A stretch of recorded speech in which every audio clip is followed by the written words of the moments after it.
Val-de-Loire en direct se poursuit. L'heure de votre JT présenté ce soir par Faustine Luneau. Bonsoir Faustine. Bonsoir Aurélien, bonsoir à tous. Juste avant les titres, un point sur votre météo de demain. Après une matinée brumeuse, de belles éclaircies sont attendues au cours de l'après-midi dans nos deux départements. Des températures stationnaires. La minimale sera de 7 degrés et la maximale de 13 degrés. À la une ce soir, les agriculteurs toujours en colère. Ils dénoncent les abattages massifs de bovins imposés lors de la détection d'un cas de dermatose nodulaire et réclament un changement du protocole sanitaire. Plusieurs opérations de blocage des routes avaient lieu en Loir-et-Cher aujourd'hui à l'appel de la coordination rurale et de la Confédération paysanne. Notre premier invité sera Pierre-Alain Millot, président du groupement de prévention agréé d'Indre-et-Loire. Il s'agit d'une association qui vient en aide aux chefs d'entreprise en difficulté. Or, en 2025, les appels à l'aide pour des problèmes de trésorerie ont explosé. Le TVB en demi-finale de Coupe de France. Les Tourangeaux se sont qualifiés, mais de justesse face à Saint-Nazaire, qu'ils avaient pourtant largement battu fin novembre en championnat. Et puis, suite de notre série L'âme du village, direction Druy. Cette fois-ci, une petite commune de 1000 habitants. Nous avons rencontré des bénévoles qui se sont mobilisés pour y organiser un marché de Noël. Et puis, pour finir notre séquence, on vous répond avec la question du soir. Quelles sont les obligations en cas de contrôle routier? On se posera la question avec Boris Fabian, enseignant de la conduite au sein de l'école de conduite française. Mais d'abord, Faustine, après une journée de repos, les agriculteurs reprenaient la mobilisation aujourd'hui. Plusieurs opérations de blocage étaient organisées dans le Loir-et-Cher, notamment sur la nationale 10 et l'autoroute A10 au niveau de Blois et Pezou, toujours à l'appel de la coordination rurale et de la Confédération paysanne. Les deux syndicats, pourtant normalement d'orientation différente, sont exceptionnellement alliés dans la lutte contre les abattages massifs de bovins en cas de détection de la dermatose nodulaire sur un animal. Ils réclament aux autorités un changement de protocole de lutte contre cette maladie très contagieuse. Hélène Chaplet avec Arnaud Potier. Le péage de Blois fermé à la circulation toute la journée, c'est l'une des principales conséquences de cette nouvelle mobilisation des agriculteurs loir-et-chériens. Les bonnets jaunes avaient pour projet d'envahir et de bloquer la 10, une idée tuée dans l'œuf par le déploiement d'une cinquantaine de gendarmes mobilisés tôt sur place. Le dispositif sur le Loir-et-Cher pour la gendarmerie, c'est plus d'une centaine de militaires engagés aujourd'hui sur l'ensemble du département. Il y a plusieurs points de blocage actuellement. Et sur le péage de la 10 à Blois, nous sommes en place depuis 7 h ce matin. Pour la journée, voire au-delà, nous sommes prêts à tenir dans la durée. Dans quelques jours, il y a des Français qui vont devoir partir en vacances. Le pays doit continuer à fonctionner. Les Français doivent pouvoir rejoindre leurs proches en cette veille de fête de fin d'année. Et donc, j'ai reçu pour instruction, effectivement, de ne pas autoriser l'accès à la 10. Et donc, j'applique ces instructions. Des instructions qui n'ont évidemment pas fait les affaires des militants de la coordination rurale. Leur réponse, le dépôt de pneus et de fumier devant les forces de l'ordre et les changeurs de Blois, mais également la mise en place de nombreux blocages à travers le département. On va aller faire de la guérilla urbaine partout. Donc des bennes, on bloque. 2 heures à un côté, 2 heures de l'autre, on repart et on part avec des bennes. On a des bottes de paille, on foutra le feu un peu partout. Et il faut que la population se rende compte que le monde agricole est réellement au bord du précipice. Et là, il va y avoir un gros choc. Changement de lieu, nous sommes ici sur la nationale 10 à hauteur de Pezou. Plus aucun automobiliste ne peut emprunter cet axe stratégique qui relie Paris à Tours. Des agriculteurs du secteur empêchent l'accès à cette 2 fois 2 voies. À la mi-journée, aucune déviation n'avait été mise en place. Les automobilistes rencontrés dans le secteur sont donc un peu perdus, même s'ils soutiennent la cause agricole. On essaie de rentrer, mais pour l'instant, apparemment, on est bloqué là. Vous comprenez la colère des agriculteurs ? On est tout à fait d'accord avec eux. Ça, là-dessus, il n'y a aucun souci, 100% solidaire. Je sais qu'ils ne sont pas aidés et il faudrait beaucoup plus les soutenir et que surtout que la France soit pour et qu'on puisse manger aussi sainement. Il faut que tout aille dans le bon sens. J'ai des chevaux, donc je sais ce que ça peut être par rapport aux problèmes qu'il peut y avoir sur les élevages bovins, donc il n'y a pas de souci par rapport à ça.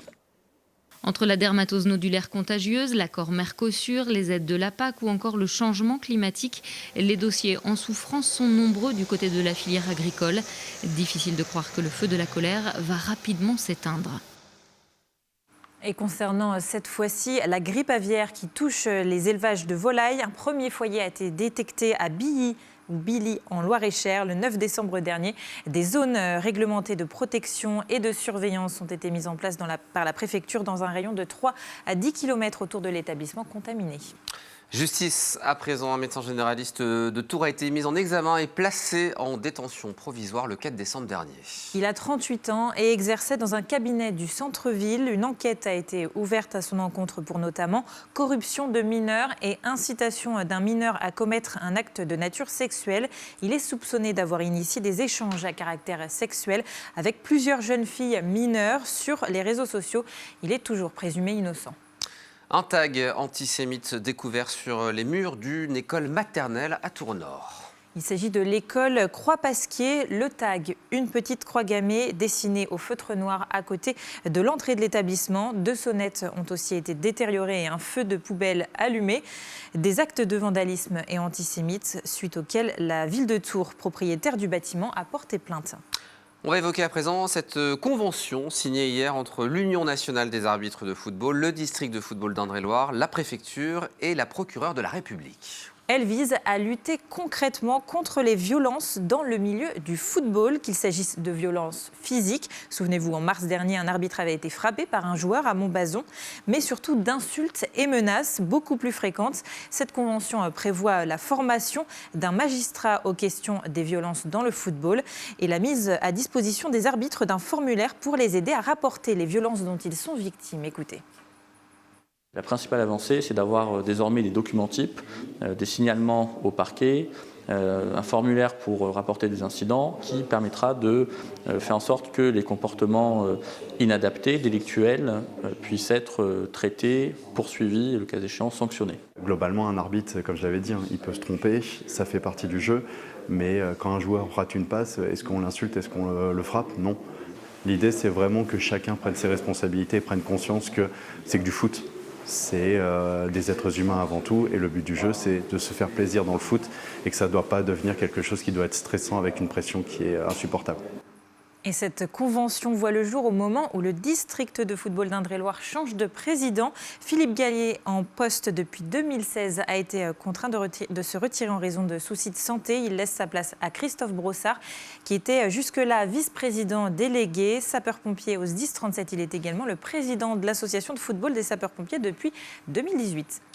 Les appels à l'aide des chefs d'entreprise d'Indre-et-Loire en forte hausse face aux problèmes de trésorerie. C'est le constat que fait cette année l'association GPA 37, le groupement de prévention agréé d'Indre-et-Loire. Ce sont d'anciens chefs d'entreprise, experts comptables ou banquiers à la retraite qui offrent leur temps pour aider les entrepreneurs en activité qui connaissent des difficultés. On en parle avec notre invité, le président du GPA 37, Pierre-Alain Millot. Bonsoir. Bonsoir. Bienvenue sur Val-de-Loire TV.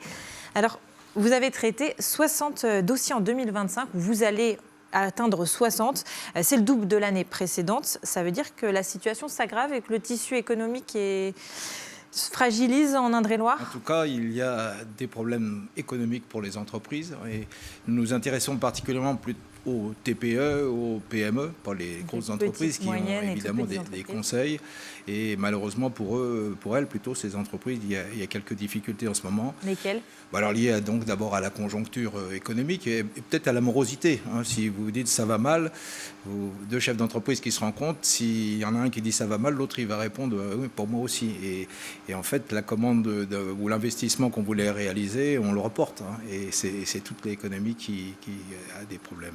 Et moins de consommation globalement. Alors, il y a en ce qui concerne les particuliers moins de consommation, en ce qui concerne les entreprises moins d'investissement, et puis surtout aussi des problèmes de règlement inter-entreprise, c'est-à-dire que telle entreprise fournit à telle autre et règle avec un peu plus de retard, créant des problèmes de trésorerie qui s'accumulent et qui nécessitent le recours à des banques qui sont parfois un peu frileuses pour suivre l'entreprise. Est-ce qu'il y a des secteurs d'activité qui sont plus touchés que d'autres ? Alors il y a le bâtiment traditionnellement, surtout. Alors le bâtiment, ça va très loin, ça va du maçon et tous les second œuvre, même les architectes aussi souffrent. Ça, c'est assez récurrent. Puis d'autres secteurs d'activité comme la restauration ou comme le commerce même de ville, on voit bien qu'il y a une petite régression dans l'activité. Ça peut arriver très vite. Alors, à partir de quel moment il faut se dire « je dois demander de l'aide » à quels signaux les chefs d'entreprise doivent faire attention? Encore avant, vous voyez, c'est toujours prévoir la difficulté. La difficulté, c'est quand on commence à sentir qu'il va y avoir un souci, mais pas forcément de trésorerie. Hein. Déjà, il y a toutes sortes d'indicateurs et même, j'aurais tendance à dire, même dès la création d'entreprise, s'assurer qu'on a tous les éléments pour réussir, à savoir est-ce qu'on a bien un marché, est-ce qu'on a le savoir-faire et surtout est-ce que j'ai les moyens d'investir ce qui est nécessaire pour lancer mon entreprise. Et donc nous, le GPA, on peut intervenir dès le début de l'entreprise. Quand on dit venir en aide à des entreprises en difficulté, c'est même essayer de prévenir cette difficulté. Et parce que j'imagine en plus que c'est assez dur pour un chef d'entreprise de faire la démarche du premier pas, d'aller demander de l'aide. Ça, c'est le vrai problème. Et là, c'est tout l'intérêt de notre association, c'est que lorsqu'il y a difficulté, nous intervenons de façon tout à fait confidentielle, donc il n'y a pas risque de s'entendre dire « ah bah oui, mais il a été voir le GPA », donc nous allons intervenir tout à fait de façon confidentielle, de façon bénévole, bienveillante. Je dis même que notre association est une association caritative, puisqu'on vient en aide à des personnes qui sont en difficulté, des chefs d'entreprise en difficulté, et il faut le plus tôt possible de prendre conseil, tout en sachant que nous n'intervenons pas, je suis un ancien expert comptable, on ne va pas venir en concurrence avec les conseils habituels de l'entreprise. Bien sûr. De quelle manière concrètement vous pouvez apporter de l'aide? Alors déjà nous travaillons en binôme, c'est-à-dire que lorsque on vient nous voir, on va essayer de trouver des personnes qui en face de tel entrepreneur peut répondre, à savoir peut-être un banquier puisque c'est un problème de trésorerie ou un expert comptable parce que c'est un problème de prévision, puis de l'autre côté quelqu'un qui a travaillé dans le bâtiment si c'est quelqu'un qui est dans le bâtiment.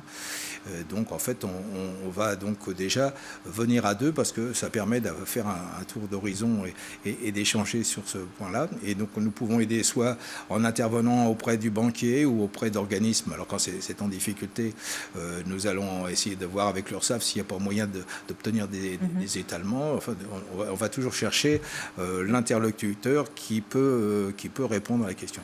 Et vous avez, sur tous les dossiers que vous traitez, en général, ça fonctionne? Vous arrivez à malheureusement, alors bien souvent, nous intervenons parce qu'on vient nous voir trop tard. Donc dans ces cas-là, il n'y a pas grand-chose à faire, si ce n'est accompagner le chef d'entreprise et l'encourager à avoir la démarche suivante, c'est-à-dire le tribunal de commerce. Mais ça, c'est 30% des cas. Ouais. Dans 70%, on peut trouver une solution ou aider l'entrepreneur. Merci beaucoup Pierre-Alain Miot d'être venu sur notre plateau. Et donc pour tout renseignement, si vous voulez contacter le GPA, c'est sur le site internet du GPA. Merci beaucoup d'être venu sur le plateau. On va parler sport à présent dans ce journal, Faustine, avec le Tour Volleyball qui continue l'aventure en Coupe de France après une qualification en demi-finale qu'on peut clairement dire qui s'est fait dans la douleur. Oui, les Tourangeaux avaient pourtant largement battu Saint-Nazaire lors de leur dernière rencontre en championnat le 29 novembre. Mais cette fois-ci, les choses n'ont pas été si faciles pour nos volleyeurs. Ils ont arraché la victoire au tie-break après un match en dents de scie plein de rebondissements. Romain Delville. C'est le principe même d'un match de Coupe de France. Ce qui compte, ce ne sont pas les moyens, mais la fin et donc la qualification en demi-finale. C'est tout ce qu'il est bon de retenir côté Tour Volleyball. Face à Saint-Nazaire, cette victoire en 5-7 a été vécue comme un soulagement. Ouais, on a été trop friables trop rapidement, dès qu'on était un peu sous pression. Après, on le savait qu'ils allaient mettre la pression, de toute façon, ils n'avaient rien à perdre. Et on a gagné dans la douleur. Voilà. C'est le point positif de la soirée. Dans le déroulé du match, quand le TVB joue son jeu, déroule son volley, Saint-Nazaire n'a pas son mot à dire. C'est le cas pour le premier, le troisième set. Mais dès que ça coince au service, que les fautes directes s'accumulent trop facilement, alors Saint-Nazaire s'engouffre dans la brèche, gratte les points et finalement 2-7 au Tourangeau. D'où une certaine frustration de la part d'Igor Juricic, l'entraîneur du TVB à l'issue du match. Heureusement, on a gagné, comme ça, je n'ai pas besoin de dire. Ils ont mérité de gagner, je pense que nous, on a mérité de gagner, et même de haut, de bas. De ce match-là qui est éliminatoire. Peut-être on était un peu sous la pression, je ne sais pas, il faut que je discute avec les joueurs. Le paradoxe, c'est que les vaincus sortent d'une telle rencontre avec de la confiance. Actuellement dernier de la Ligue, Saint-Nazaire a certes laissé filer le dernier set à 15-6, mais a montré qu'il pouvait rivaliser avec un cadre du championnat. Mais c'est vrai que mentalement, on pêche un peu encore dans les fins de set et les moments importants comme le tie-break. Donc voilà, on sait qu'on doit travailler là-dessus et prendre plus de risques parce que ça passera peut-être que comme ça. Et je pense qu'une fois qu'on arrive à se déclic sur un set ou deux et un match, après on est capable de rivaliser avec n'importe quelle équipe. Mais bon, c'est vrai que le TVB est au-dessus, a un effectif plus complet. C'est pas illogique qu'il gagne. Pour le TVB, l'essentiel est préservé, la qualif. Le tirage a eu lieu ce soir et Tours recevra donc Nice, tandis que Paris accueillera Chaumont pour des matchs programmés le mardi 24 février. Et puis toujours du sport avec une autre victoire arrachée in extremis par le Tours Métropole Basket face à Chartres. Le score final 87-85 pour les Tourangeaux, pourtant longtemps menés par les Chartrains, notamment à cause de nombreuses passes mal ajustées. Mais Tours a su se ressaisir dans les 2 derniers quart-temps. Une victoire arrachée sur le fil qui leur permet de finir l'année invaincue à domicile. Allez, place à présent notre rubrique On vous répond avec notre invité Boris Fabian, enseignant de la conduite au sein de l'école de conduite française. Pour répondre à cette question conduite, quelles sont les obligations en cas de contrôle? Bonsoir Boris et bienvenue sur notre plateau. Alors quand on prend le volant, on n'est jamais à l'abri d'un contrôle routier, stress ou simple formalité. Pour que nos téléspectateurs sachent exactement réagir et quel papier avoir, on va faire un point ce soir. Déjà, c'est quoi les 3 documents qu'on doit absolument présenter en cas de contrôle routier et quelles sont les conséquences si on les a pas? Alors, 3 documents. Premièrement, évidemment, le permis de conduire. Le permis de conduire physique. Là, au niveau de la sanction, si on ne l'a pas, c'est une sanction forfaitaire, une amende forfaitaire de 11 € qui peut être portée à 33 € si elle est majorée. On ne peut pas dire on l'emmène... on a quand même 5 jours pour venir le présenter au commissariat ou à la gendarmerie. Certificat d'immatriculation. 2, ok. Donc dit carte grise. Là, pour le coup, si elle n'est pas présentée sur le lieu du contrôle, 35 € qui peut être porté à 135 € si elle n'est pas présentée, toujours pareil. Et puis le contrôle technique qui est à une sanction de 135 € également. Et là, on a 7 jours pour le présenter. Alors si on ne l'a pas, c'est qu'il n'est pas effectué du coup, donc on a 7 jours pour l'effectuer. Alors, la fameuse vignette verte a disparu. Concrètement, comment on prouve aujourd'hui que le véhicule est bien assuré? Et c'est quoi la différence entre l'attestation et le certificat d'assurance? Que des fois, on peut se tromper. Ouais, alors l'attestation et le certificat, c'est ce qu'il y avait avant. Le certificat, en fait, c'était la petite vignette verte qu'on avait sur le pare-brise. L'attestation, c'est le papier qu'on avait avec. Maintenant, tout est automatisé, tout est informatisé. Donc, c'est les forces de l'ordre, au moment de faire le contrôle, en fait, ils vérifient votre plaque d'immatriculation, ils vérifient que vous avez bien une assurance. Donc en soi, on n'a rien à montrer à part le... C'est avec l'immatriculation que ça se fait. Si je conduis la voiture de quelqu'un d'autre, mon conjoint, un ami, et que c'est pas mon nom qui figure sur la carte grise, est-ce qu'il y a un risque là en cas de contrôle? Il n'y a pas de risque, on part sur le principe de la bonne foi. Donc il n'y a pas de sanction. Ça peut quand même aussi nous éveiller sur le fait de ne pas laisser les papiers à bord du véhicule quand on s'en va. Et puis il y a peut-être un problème par rapport à l'assurance aussi, ça c'est autre chose. L'assurance, tant que le véhicule est assuré, il n'y a pas de souci. Est-ce qu'il y a des obligations spécifiques pour un jeune conducteur justement quand ils sont, notamment quand ils sont dans leur permis qu'on appelle probatoire? Alors la période probatoire n'a pas d'impact particulier sur les documents à présenter.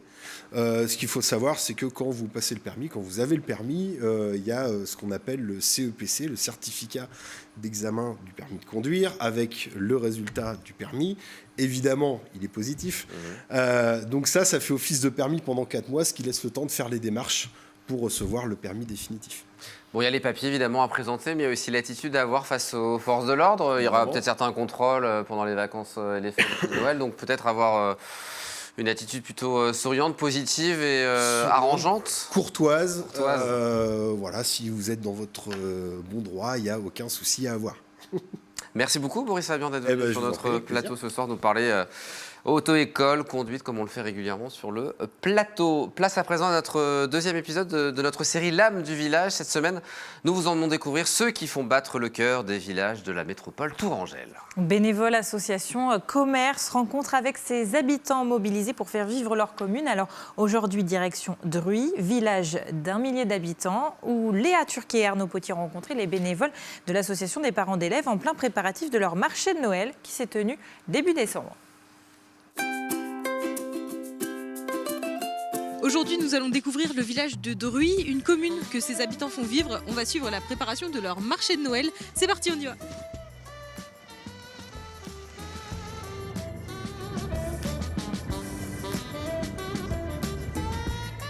Ça y est, on est arrivé sur la place du village de Druy et je retrouve Amélie. Bonjour Amélie. Bonjour. Alors, qu'est-ce que vous êtes en train de faire sur la place là? Eh bien, écoutez, on essaie d'aménager tout ce qu'il faut, tout le matériel pour notre petit marché de Noël. C'est, on va dire, une tradition pour l'association. C'est important pour vous de faire des choses pour votre commune, pour qu'il se passe des choses? Eh ben, pour qu'il se passe des choses, comme vous dites, bien sûr, c'est important. On est des petites communes, mais il y a de la vie et ça passe par les associations, les municipalités. On a des projets de manifestation pour se retrouver, pour être ensemble, se connaître. Peut-être que vous avez vu qu'ici, tout le monde se connaît un peu plus ou moins. Donc c'est vivre ensemble. Et donc ici, il y a des tables qui sont en train d'être installées. On essaye de les faire vivre et ça crée du lien social. Le lien social se fait que par les animations. On a un très bon comité des fêtes, beaucoup de gens qui s'investissent. C'est très sympathique.